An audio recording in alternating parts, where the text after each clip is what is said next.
국가의 주권이 국민에게 있고 국민을 위한 정치를 행하고 지향하는 제도와 사상, 민주주의.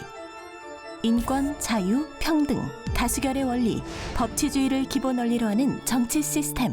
우리에게 너무도 친숙하지만 깊이 이해하기는 어려운 민주주의. 고대와 현재를 관통하는 명저들을 통해 오늘날 민주주의를 만드는 사상들을 만나고 민주주의의 미래를 고민해보는 시간. 한 권의 책과 함께 민주주의를 조금 더 가깝게 만나본다. 책 한 권에 담긴 민주주의의 사상을 이야기합니다. 민주주의를 책으로 읽고 생각해보는 민주주의를 만나는 시간. 안녕하세요, 김소영입니다.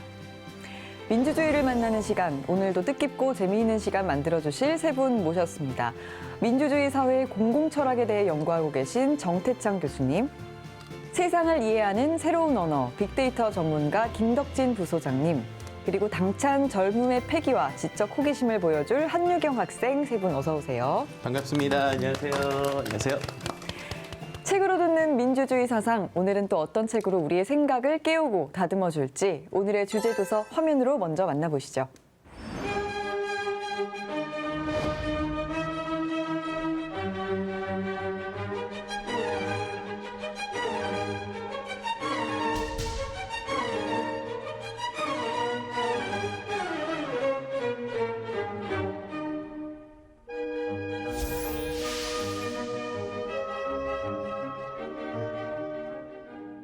네, 오늘 민주주의를 만나볼 책은 바로 존 롤스의 정치적 자유주의입니다.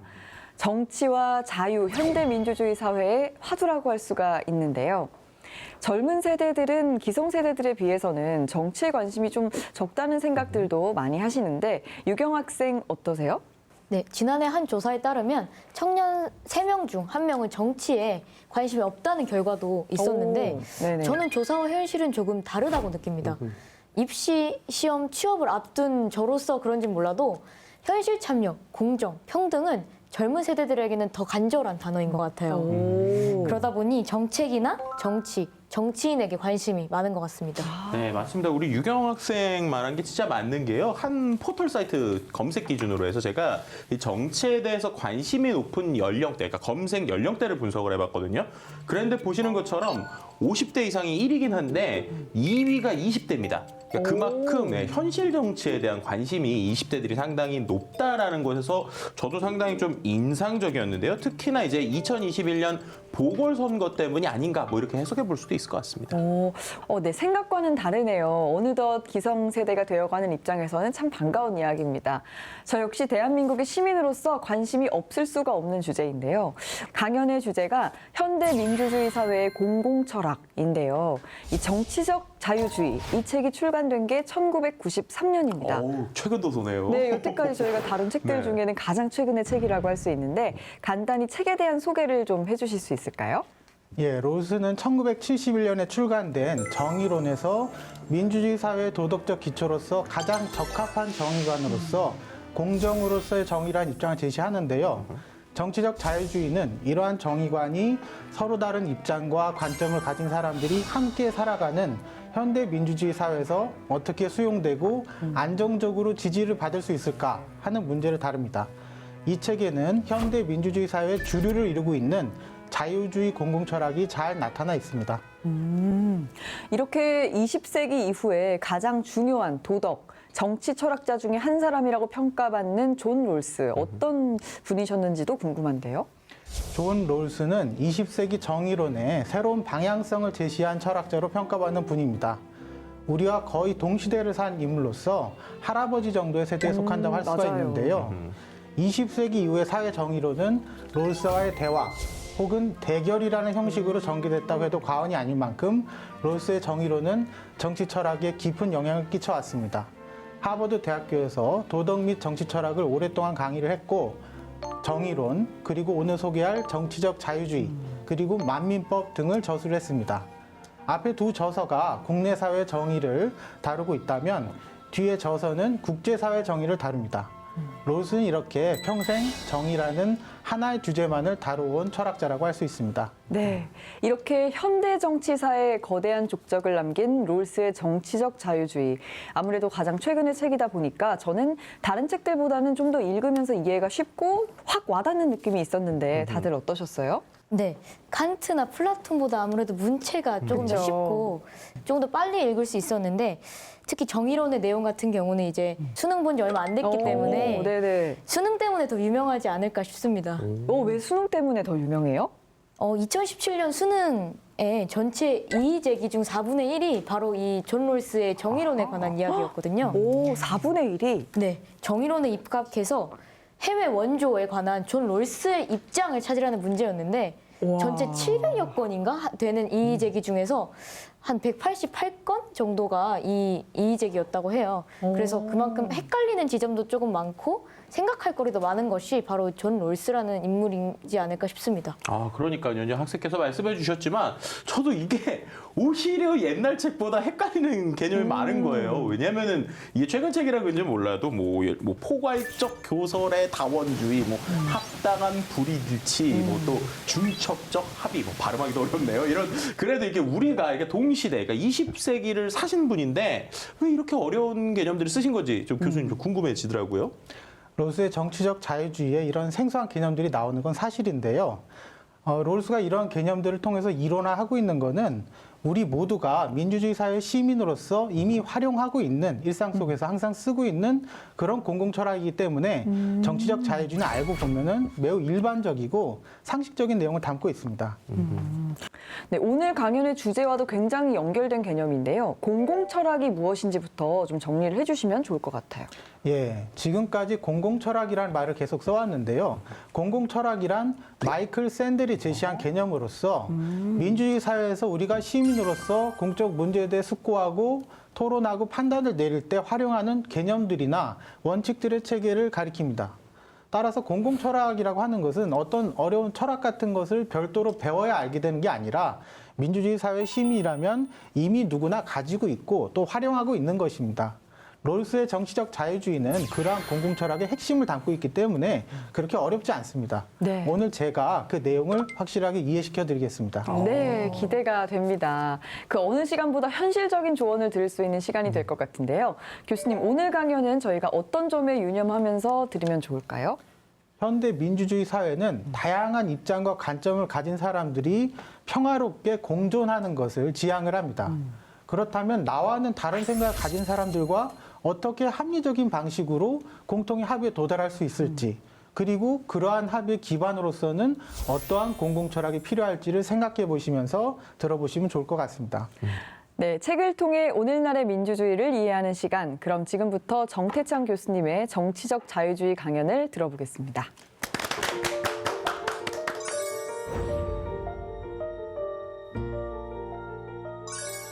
오늘 제가 강연할 주제는 롤스의 정치적 자유주의에 나타난 현대 민주주의 사회의 공공 철학입니다. 롤스의 공공 철학의 특징 및 그것이 현대 민주주의 사회를 살아가는 우리에게 갖는 의의에 대해서 살펴보도록 하겠습니다. 롤스의 정치적 자유주의를 이해하려면 그의 전작인 정의론을 먼저 이해해야 합니다.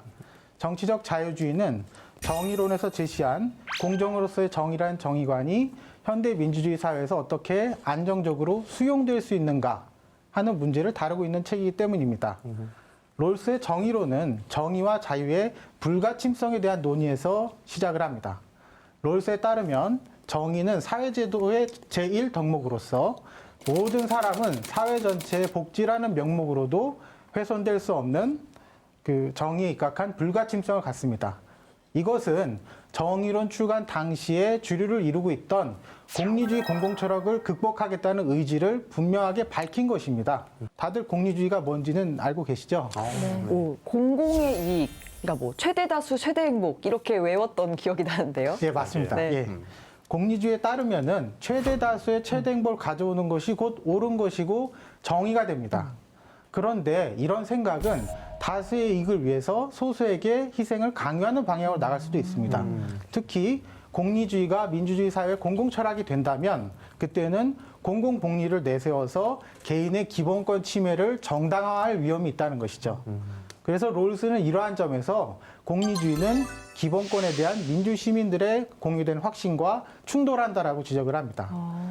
롤스에 따르면 민주주의 공공 철학이 이처럼 정의와 자유의 불가침성에 대한 시민들의 확신을 올바로 담아내려면 그것은 공리주의가 아니라 의무론의 토대를 둬야 됩니다. 의무론.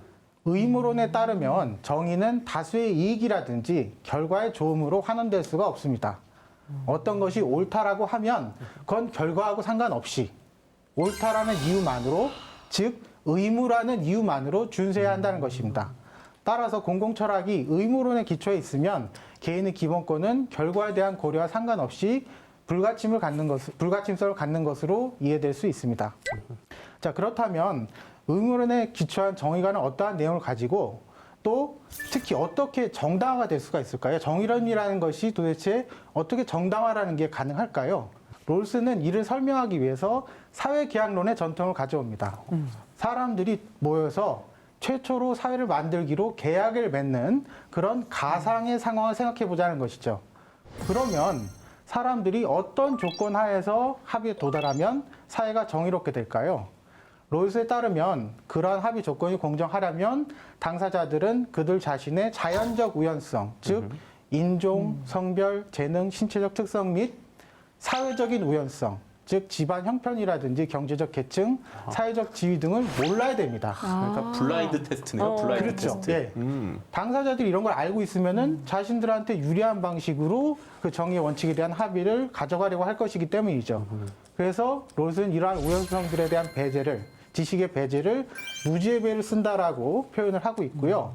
이렇게 무지의 배를 쓴 상태에서 당사자들이 계약을 맺는 상황을 원초적 입장이라고 부릅니다. 그래서 롤스의 정의관에 공정으로서의 정의란 이름이 붙은 이유는 그의 정의의 원칙이 이처럼 공정한 합의 상황, 즉 누구도 자신의 우연적 속성에 의해서 이익을 볼 수 없는 상황에서 합의된 거로 생각될 수 있기 때문입니다. 즉 정의의 핵심은 공정성이라는 것이죠. 공정성. 예, 롤스에 따르면 원초적 입장에서 당사자들은 사회정의의 원칙으로서 정의의 두 원칙에 합의를 하게 되는데요. 정의의 1원칙은 평등한 기본적 자유의 원칙입니다. 모든 시민들에게 기본권을 평등하게 보장하는 것이죠. 무지의 배를 쓴 당사자들은 기본권의 평등한 보장에 합의할 수밖에 없습니다. 네. 왜냐하면 아무도 자기 상황을 모르니까 기본권을 불평등하게 보장하려고 할 이유가 없기 때문이죠. 그렇겠네요. 그렇죠. 정의의 제2원칙은 경제적, 사회적 불평등의 조정하고 관련이 되고 공정한 기회균등의 원칙과 차등의 원칙의 두 부분으로 이루어져 있습니다. 공정한 기회균등의 원칙은 사회 구성원 모두에게 평등한 기회를 보장하는 것이고 그 친숙한 원칙이고요. 그리고 차등의 원칙은 경제적, 사회적 불평등이 최소 수혜자에게, 다시 말해 우리 사회에서 가장 불리한 처지에 있는 사람들에게 그 최대치를 보장하도록, 가장 많은 것을 보장하도록 그런 것을 선택하도록 요구를 합니다. 당사자들은 자신이 사회에서 어떤 처지에 있게 될지 모르기 때문에 보장하는 최소치가 가장 높은 그런 분배 원칙을 선택하게 된다는 것이 롤스의 설명입니다. 롤스의 이러한 정의의 두 원칙은 전통적으로 자유주의에서 강조해왔던 기본적 자유의 보장, 이게 이제 제1원칙에 해당하고요. 네. 강한 평등주의적 재분배의 요구, 이게 제2원칙이고요. 이 두 가지를 결합한 형태를 갖고 있어서 그의 입장을 평등주의적 자유주의라고 부르기도 합니다. 롤스에 따르면 이러한 정의의 두 원칙을 핵심으로 하는 그의 공정으로서의 정의는 민주주의의 규범적 내용의 핵심을 표현한다고 할 수 있습니다. 그러네요. 뭐 공정, 평등, 자유가 정의를 만들어낸다는 개념이 롤스에게서 나온 이야기라는 걸 오늘 알 수가 있었습니다. 그래서 롤스가 현대 정치학자들을 대표하는 입장이 된 게 아닌가 싶기도 한데요. 그런데 이 정치적 자유주의가 정의론에 대한 수정과 보완으로 나왔다라고 말씀을 하셨는데 왜 이렇게 멋진 정의론을 롤스가 수정해야겠다라고 생각을 했을까요? 이 정의론에서는 이 도덕 철학하고 정치 철학을 분명하게 구분을 하고 있지 않기 때문에 모든 시민들이 공정으로서의 정의의 토대를 이루는 의무론적 관점을 받아들일 수 있는 것처럼 그려지고 있습니다. 하지만 민주주의 사회는 의무론을 거부하는 공리주의자도 있고 그렇죠. 또 그 외에 또 다양한 생각들을 가진 사람들이 있습니다. 그래서 현대 민주주의 사회라고 하는 것은 롤스의 표현을 빌어서 설명하면 포괄적 교설의 다원주의를 특징으로 합니다. 즉 서로 다른 입장과 관점을 가진 사람들이 하나의 사회 안에 공존한다는 것이죠.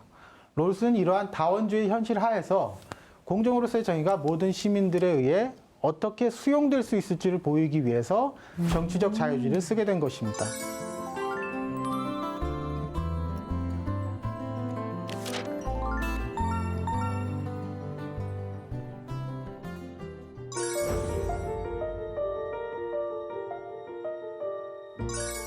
이제 드디어 제가 어려워했더니 단어가 나오네요. 이 포괄적 교설의 다원주의. 야, 포괄적이라는 것은 뭐 알겠어요. 다원주의 또 교설 말듯말듯한데 좀 쉽게 설명해 주시면 어떤 건가요? 이 포괄적 교설이라고 하는 거는 아주 쉽게 말하면은 가치관이다. 이렇게 생각을 하시면 됩니다. 사람들은 다 이렇게 서로 다른 가치관을 갖고 살아가잖아요. 인생에서 가장 중요한 가치가 뭔지, 또 가치들 사이 위계 질서는 어떻게 돼야 되는지, 또 가치들끼리 서로 충돌할 때는 어떠한 것이 우선성을 가져야 되는지에 대한 사람들의 생각은 모두 다릅니다. 그래서 롤스의 포괄적 교설에서 포괄적이라고 하는 말은 어떤 교설 혹은 관점이 가치체계 전반을 다 포괄하고 있고 또 우리의 인생 전반과 관련해서 행동에 대한 실천적 지침을 준다는 걸 의미합니다. 이러한 포괄적 교설에 속하는 것으로는 공리주의나 의무론 같은 도덕이나 철학의 관점들이 있고요. 또한 다양한 종교들도 여기에 속하게 됩니다. 왜냐하면 이러한 교설들은 우리의 가치관을 근본적으로 규정하기 때문이죠. 아, 드디어 조금 그래도 이해가 쏙 되면서 좀 이해가 되는 것 같습니다. 그래서 현대 민주주의 사회에서는 이런 서로 다른 포괄적 교설을 따른 사람들이 공존하고 있습니다. 포괄적 교설의 다원주의라는 것은 이를 가리키는 말이죠. 그렇다면 이 포괄적 교설의 다원주의라는 건 왜 생겨날까요? 롤스는 이 포괄적 교설의 다원주의를 판단의 부담이라는 개념을 통해서 설명을 합니다. 네, 그러니까 포괄적 교설의 다원주의, 다양한 사람들이 존재하는 거, 이거는 그냥 기본이다라고 롤스는 말을 한 건데 판단의 부담 때문이다. 판단의 부담은 무슨 뜻일까요? 예, 이 판단의 부담이라고 하는 것은 이 민주 시민들 사이에 합당한 불일치라는 게 왜 생겨나는지를 설명해 주는 개념입니다. 예를 들어서 시민들 중에 누군가가 자신의 몫보다 더 많은 걸 가져가려고 억지를 부리는 경우가 있을 수가 있는데요. 이런 것은 부당한 불일치다. 이렇게 얘기를 할 수가 있고 이거는 원칙적으로 해소가 됩니다. 해소가 가능합니다. 이렇게 하면 되니까. 그렇죠. 그거를 해소할 수가 있는데 합당한 불일치는 이와는 달리 모든 시민들이 합당하고 합리적이라고 가정을 해도 그래도 생겨날 수밖에 없는 불일치를 말합니다. 그래서 이런 합당한 불일치가 생겨날 원인에는 여러 가지가 있는데요. 경우에 따라서는 관련된 경험적, 과학적 사실들이 서로 상충되는 것처럼 보일 때도 있고요. 또 관련 규범끼리 충돌하는 경우도 있고 또 어떤 경우에는 정책이나 제도가 구현할 수 있는 가치가 제한돼 있어서 또 논쟁이 일어나는 경우도 있는데요. 이러한 모든 경우들에 우리는 부담을 감수하면서 어떤 판단을 내려야 됩니다. 그래서 판단의 부담이라고 표현을 하는 것입니다. 그래서 롤스에 따르면 민주주의 사회에서 우리의 가장 중요한 판단들은 개인이 그에 대해서 합당한 개인들이 그에 대해서 충분히 토론하더라도 합의에 도달할 수 없는 그런 상황에 놓여 있습니다. 왜냐하면 판단의 부담이 필연적으로 합당한 불이치를 낳기 때문이죠. 설명을 들으니까 너무 그냥 현대사회에서도 있는 일인 것 같아요. 이게 하지만 이렇게 많은 사람들의 생각이 다른 합당한 불일치의 경우에도 우리가 사회적, 정치적 합의를 이뤄내야 하는 경우가 많은데 맞아요. 앞서 말씀하신 것처럼 포괄적 교섭의 다원주의는 그냥 당연한 거다라고 하는 그 민주사회에서 저희가 어떻게 합의를 이뤄야 될까요? 예, 그게 문제가 되는데요. 그러니까 합당한 불이치의 경우에도 합의를 이루려고 하면은 결국은 하나의 의견을 강제하면서 다른 의견을 억압하게 되는 경우가 많습니다. 마찬가지로 현대 민주주의 사회라고 하는 것은 포괄적 교설의 다원주의를 특징으로 하기 때문에 모든 시민들이 하나의 포괄적 교설을 받아들이는 것은 불가능합니다. 만약 그런 식으로 포괄적 교설을 통일하려고 하면은 정치 권력을 억압적으로 사용하는 것 외에는 방법이 없게 됩니다. 하지만 교수님, 아무리 좋은 의도라고 하더라도 현대 민주주의 사회에서 정치 권력이 억압적으로 의견을 행사한다면 문제가 생기지 않을까요? 그렇죠. 롤스는 합당한 시민이라면 그런 억압적인 정치 권력을 받아들이지 않을 거라고 봅니다. 자, 그러면 이렇게 서로 다른 포괄적 교설을 따르는 시민들 사이에 정의로운 민주주의 사회를 어떻게 안정적으로 유지해 나갈 수가 있을까요? 이게 롤스의 정치적 자유주의의 근본 물음입니다. 그리고 이에 대한 롤스의 답변은 다음과 같습니다. 바로 서로 다른 포괄적 교수를 따르는 시민들로부터 합의를 얻어낼 수가 있는 정치적 정의관을 정립함으로써 가능하다는 겁니다.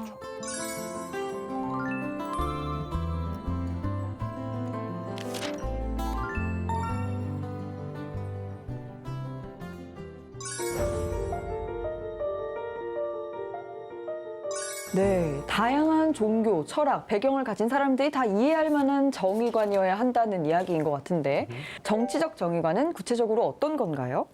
정치적 정의관은 시민들이 어떠한 포괄적 교서를 따르든 상관없이 합의할 수 있도록 고안이 된 것입니다. 롤스는 자신의 공정으로서의 정의를 정치적 정의관으로 제시를 하는데요. 일단 정치적 정의관은 정의의 두 원칙과 관련된 내용, 즉 롤스가 헌법의 요체, 평등한 기본적 자유 관련된 내용인데요. 이것과 기본적 정의의 문제, 경제적, 사회적 불평등의 조정과 관련된 내용, 요것만 대상으로 합니다. 그래서 가능한 정치관의 내용을, 정치적 정의관 내용을 최소함으로써 그만큼 합의에 도달하기 쉽게 하겠다는 거죠. 그 다음에 정치적 정의관은 여러 포괄적 교설들에 대해서 자립적이라는 특징을 갖습니다. 만약에 정의관이 어떤 포괄적 교설에 의존하고 있다면 그 교설을 따르지 않는 시민들은 그 정의관을 거부할 수가 있잖아요. 그러니까 이러한 상황을 피하기 위해서 정의관을 포괄적 교설 일반으로부터 자립시키는 겁니다. 마지막으로 정치적 정의관은 민주주의의 사상적 전통에 뿌리를 내리고 있는 근본 관념들에 의해서 표현을 합니다. 예를 들면 자유롭고 평등한 시민의 관념이 그것인데요. 이러한 관념들은 이미 모든 시민들이 암묵적으로 받아들이고 있는 것이라는 점에서 정의관에 대한 합의를 용이하게 해줍니다. 정치적 정의관이 이런 세 가지 특징을 갖고 있기 때문에 그것은 서로 다른 포괄적 교서를 따르는 모든 시민들에 의해서 중첩적 합의의 대상이 될 수 있습니다. 중첩적 합의. 중첩적 합의는 민주주의 사회에 존재하는 인권에 대한 합의를 생각해 보면 쉽게 이해할 수가 있는데요. 어떤 종교를 믿든 믿지 않든 혹은 어떤 가치관을 따르든 민주 시민이라면 누구나 인권의 가치를 받아들이고 있죠. 네. 이와 동일한 방식으로 정치적 정의관도 합의를 이끌어낼 수 있다는 게 롤스의 생각입니다. 인권을 예로 들어주시니까 쉽게 이해가 가네요. 듣고 보니까 사회 통합론에 있어서 혹은 뭐 사회적인 합의가 필요할 때 중요한 원칙이 되는 이야기들이라고 볼 수 있을 것 같네요. 롤스는 이렇게 정치적 정의관의 영역에 속하는 문제들, 즉 헌법의 요체 및 기본적 정의에 관한 문제들에 있어서는 정치적 정의관이 항상 철학이나 도덕, 종교와 같은 포괄적 교설보다 우선성을 가져야 된다라고 주장을 합니다. 즉 이러한 영역에 속하는 문제들과 관련해서 정치적 정의관하고 포괄적 교설이 충돌한 경우에는 전자를 따라야 된다는 겁니다. 이러한 우선성이 확립됨으로써 서로 다른 포괄적 교설을 따르는 시민들 사이에서 정의로운 민주주의 사회를 유지해 나갈 수 있다는 게 롤스의 생각입니다. 그런데 교수님, 강연을 듣다 보니 한 가지 여쭤보고 싶은 게 생겼는데요. 아무리 정치적 정의관에 의해 정의롭게 국가가 문제를 해결한다고 하더라도 꼭 반발하는 사람들이 생기잖아요. 그 문제는 어떻게 해결해야 하나요? 롤스 역시 같은 고민을 했습니다. 그럼 민주주의 사회에서 정치 권력이 어떻게 행사돼야 정당한 것인가? 여기에 대해서 이제 답변을 해주는 것이 정당성의 자유주의적 원칙인데요. 이 원칙에 따르면 정치 권력은 모든 시민들이 합당하게 승인할 것으로 기대할 수 있는 그런 방식으로 행사될 때만 정당화될 수가 있습니다. 그러면 헌법의 요체 및 기본적 정의의 문제에 대해서 포괄적 교설의 지침을 우선시하는 것은 이 원칙이 입각해서 볼 때 잘못된 거죠. 그렇죠. 왜냐하면 그러한 어떤 지침은 해당 교서를 따르는 시민들만 승인할 수가 있지 모든 시민들이 승인할 수 있는 게 아니기 때문이죠. 네. 반면에 모든 시민들에 의해서 중첩적 합의를 얻은 정의관은 정치 권력이 정당하게 행사되기 위한 토대가 될 수가 있을 겁니다. 그래서 정치적 자유주의의 관점에서 볼 때 정의관에는 두 가지 종류가 있는데요.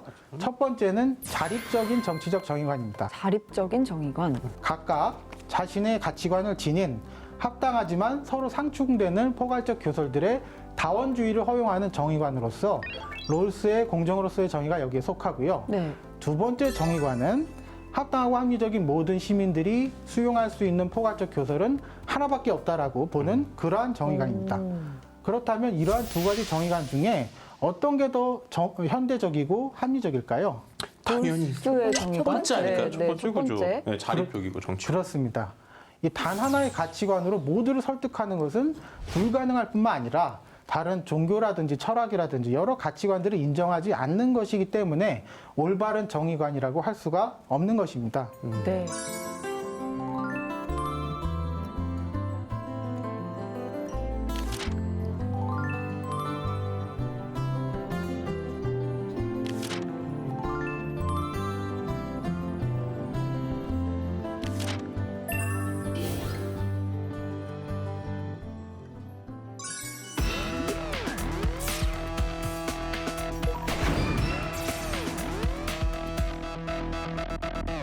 가치관이 점점 더 다양해지는 현대 사회입니다. 어떻게 하면 합리적인 사회적 합의를 찾을 수 있을까? 다시 한번 고민하게 되는데요.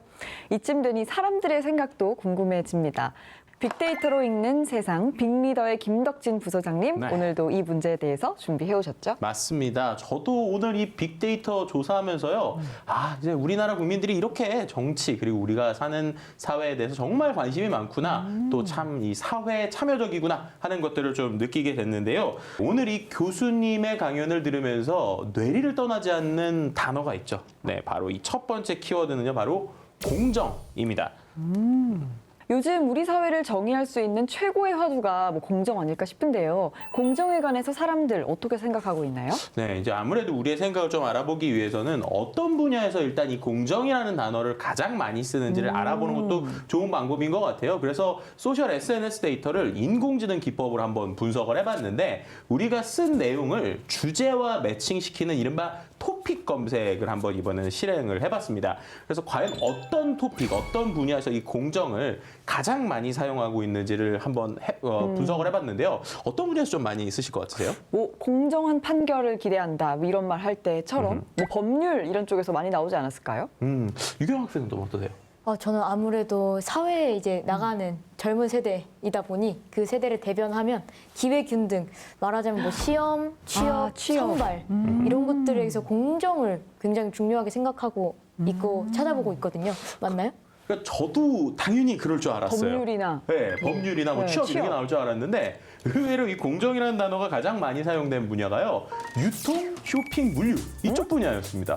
그래서 이게 왜 이렇게 많이 사용됐는지를 좀 더 궁금해서 알아보기 위해서 토픽 상위 키워드, 유통, 쇼핑, 물류와 관련된 키워드를 찾아봤는데요. 바로 공정거래와 관련된 연관 키워드들이 좀 많이 있었다는 거예요. 이제 그만큼이나 최근에 보면은 온라인 쇼핑몰 뭐 수수료 아니면은 상품 판매나 유통 과정이 공정하냐 뭐 이런 식의 이야기들이 좀 많이 나오고 있었다는 게 특징이었고요. 또 이제 토픽 중에서 흥미로웠던 게 바이오 분야가 상당히 급상승하고 바이오. 있는데 네, 이 바이오 관련 분야도 찾아봤거든요.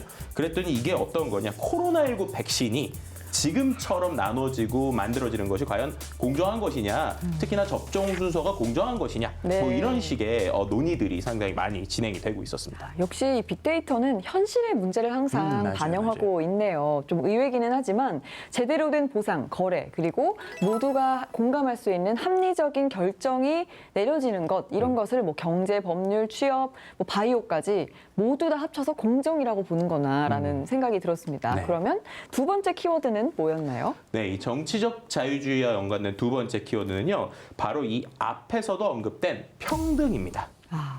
저는 존 롤스의 말 중에 가장 인상 깊었던 것이 사회적인 불안정은 불평등에서 생긴다라는 말이었어요. 공정이라는 단어와 뗄 수 없는 이 평등, 과연 현재 사람들이 생각하는 평등이 어떤 걸지 궁금한데요. 네, 이 평등과 관련된 검색어를 또 1년치를 분석을 해봤는데요. 가장 많이 나온 평등 이슈가 바로 성평등 문제였습니다. 이제 그만큼이나 관심이 많은 것을 볼 수 있을 것 같고요. 다음으로는 정의로운 가치와 관련된 것이 많았는데 코로나19 이후에 더욱 심화되고 있는 이 교육 환경에 대한 평등 문제, 그리고 또 다문화 시대의 인권에 대한 뭐 평등, 고용, 권력, 노동에 관련된 평등에도 사람들이 관심이 많았다라는 것을 볼 수 있었습니다. 네, 현재 우리 사회의 생각들을 들여다보니까 오늘 수업 저희가 어떤 관점에서 정치적 자유주의를 이해해야 하는지 좀 정리가 되는 것 같습니다. 그럼 정치적 자유주의 강연 계속 들어보겠습니다.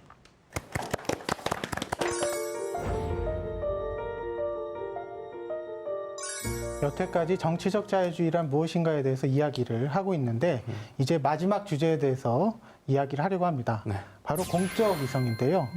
롯에 따르면 정치적 정의관이 모든 시민들에 의해서 중첩적 합의를 받으면 이제 공적 이성이라는 것이 설립이 됩니다. 공적 이성이란 민주주의 사회의 시민들의 이성입니다. 즉 민주주의 사회의 주요 쟁점들에 대해서 숙고하고 토론하고 판단을 내릴 때 사용하는 이성을 말하는데요. 공적 이성은 헌법의 요체 및 기본적 정의의 문제와 관련해서는 포괄적 교서를 배제하고 정치적 정의관에 의존해서만 판단을 내릴 것을 요구를 합니다. 이러한 문제들과 관련된 공적 토론에서 우리가 사용할 수 있는 논변의 방식은 사실 어느 정도 정해져 있는데요. 그렇죠. 법원에서 판결을 내리는 걸 생각을 해보시면 됩니다. 만약에 판사가 자신의 어떤 포괄적 교설, 예컨대 자신의 가치관이나 종교적 신념 같은 것을 강하게 개입시켜서 판결을 내리면은 크게 문제됩니다. 네. 그렇죠?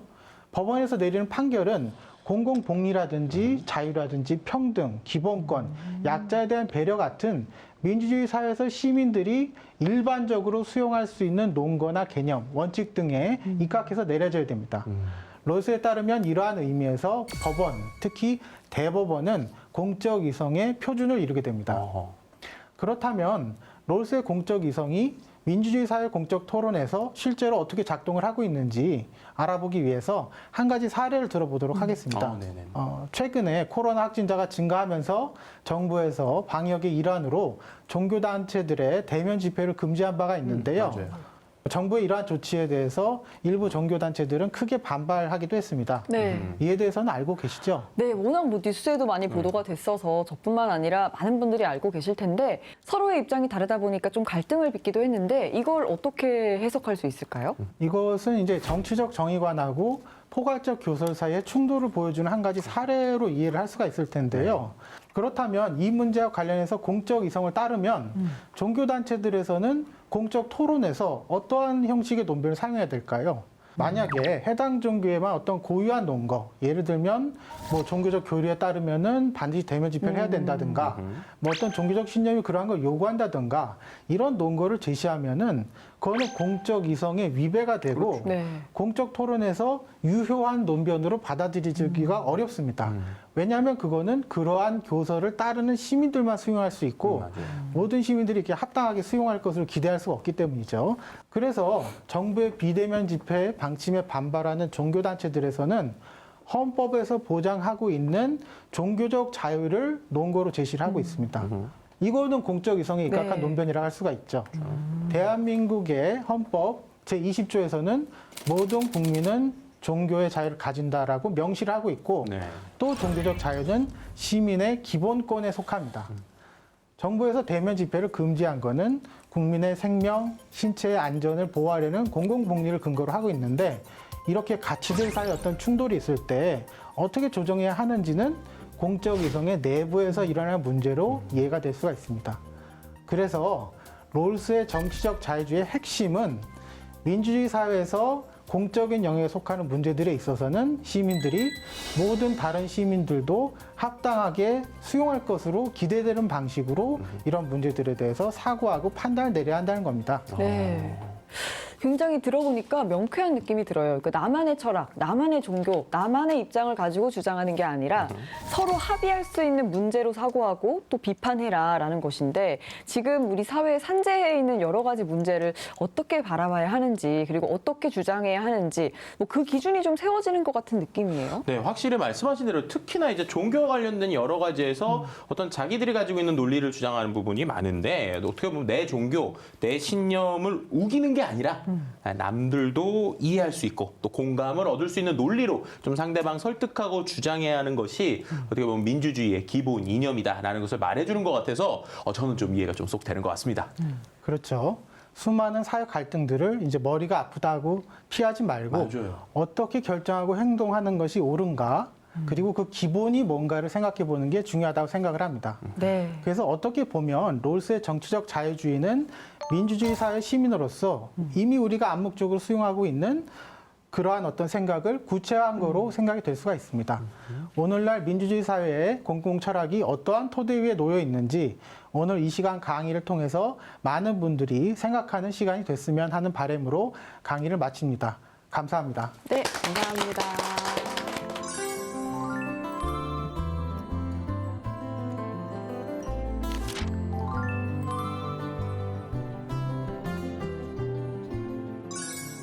현대 민주주의 사회에서 공공 철학으로서의 정치적 자유주의, 우리 사회의 다양한 이슈들에 적용할 수 있을 것 같은 현실 강연이었던 것 같습니다. 우리 젊은 세대로서 유경 학생은 강연 어땠어요? 네, 앞으로 이제 미래를 이끌어갈 저희 세대로서 어떤 정치적 문제에 대해 무엇을 먼저 고려하고 어떻게 생각하고 또 어떻게 사고하는 것이 올바른 것인지에 대해서 가이드를 얻은 것 같아서 정말 의미 있는 시간이었습니다. 특히 정치학도로서 또 와닿는 게 좀 다르지 네. 않으셨어요? 네. 그러니까요. 저도 이제 좀 정치 사회 문제에 있어서 어떻게 보면은 나만의 포괄적 교서를 너무나도 남에게 이렇게 강요하지 않았나 이런 생각들이 좀 들고요. 그래서 이제 나를 좀 돌아보는 시간이었다라는 것들 때문에 유익한데요. 그래서 왠지 이 정치적 자유주의 말고도 또 욕심을 내서 관련 도서 한두 권 더 읽어봐야겠다 이런 욕심이 좀 들기도 합니다. 네, 민주주의를 만나는 시간의 보석 같은 시간이죠. 함께 읽으면 좋은 짝꿍 도서를 소개하는 시간입니다. 오늘 정치적 자유주의와 함께 읽으면 좋을 책 유경 학생이 준비해 오셨죠? 네, 오늘 이 강연을 잘 듣기 위해서 정치적 자유주의를 읽으면서 저는 제 머릿속에 내내 뇌리를 스치는 하나의 문장이 있었습니다. 그래서 우리 사회에서도 큰 화제가 됐던 책인데요. 바로 마이클 샌델의 정의란 무엇인가입니다. 네, 뭐 정치서임에도 불구하고 굉장히 베스트셀러가 된 책이었죠. 유경 학생은 어떤 이유에서 이 책이 정치적 자유주의와 좀 잘 어울린다는 생각을 했나요? 이 책에서 샌델은 롤스의 정치적 자유주의에 나타난 공공 철학을 비판하고 그에 대한 대안을 제시하고 있습니다. 그래서 샌델이 주장하는 대안인 공동선의 정치는 롤스의 정치적 자유주의를 읽은 후에 읽는다면 우리가 사는 세상에 대한 기준점을 잡는데 조금 더 수월할 것 같다는 생각이 들어서 이 책을 추천하게 되었습니다. 네, 우리가 사는 세상에 기준점을 잡는다. 교수님은 이 부분에 대해서 어떻게 생각하세요?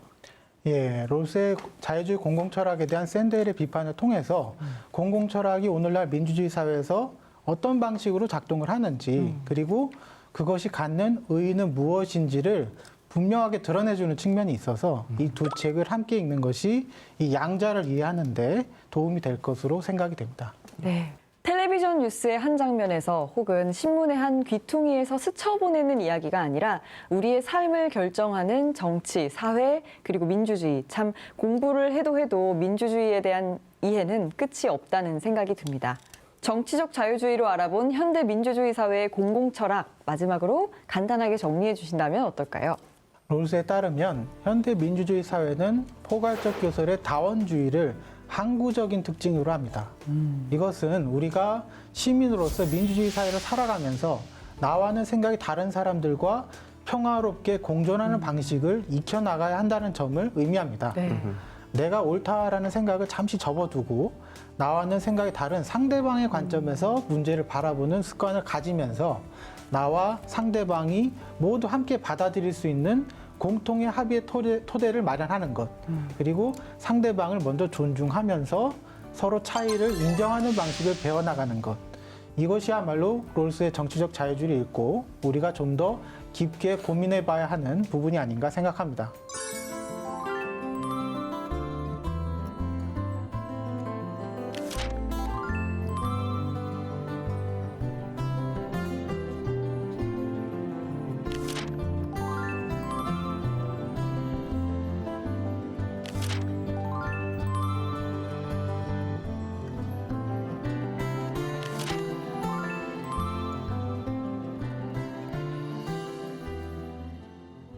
세계 각국에서는 지금도 대립과 반목으로 크고 작은 갈등이 일어나고 있지요. 바로 이럴 때 상대를 존중하면서 우리의 서로의 차이를 인정하고 배워가는 자세, 공동의 합의의 토대를 마련하려는 노력, 바로 공공철학이 필요한 때가 아닌가 싶습니다. 책과 함께 마음도 자라는 시간, 민주주의를 만나는 시간, 오늘은 여기까지입니다. 저희는 다음 시간에 다시 찾아오겠습니다. 고맙습니다. 감사합니다. 다들 공리주의가 뭔지는 알고 계시죠? 그러니까 뭐 최대 다수 최대 행복 이렇게 외웠던 기억이 나는데요. 롤스는 이러한 점에서 공리주의는 기본권에 대한 민주 시민들의 공유된 확신과 충돌한다라고 지적을 합니다. 다수의 이익을 위해서 소수에게 희생을 강요하는 방향으로 나갈 수도 있습니다. 굉장히 들어보니까 명쾌한 느낌이 들어요.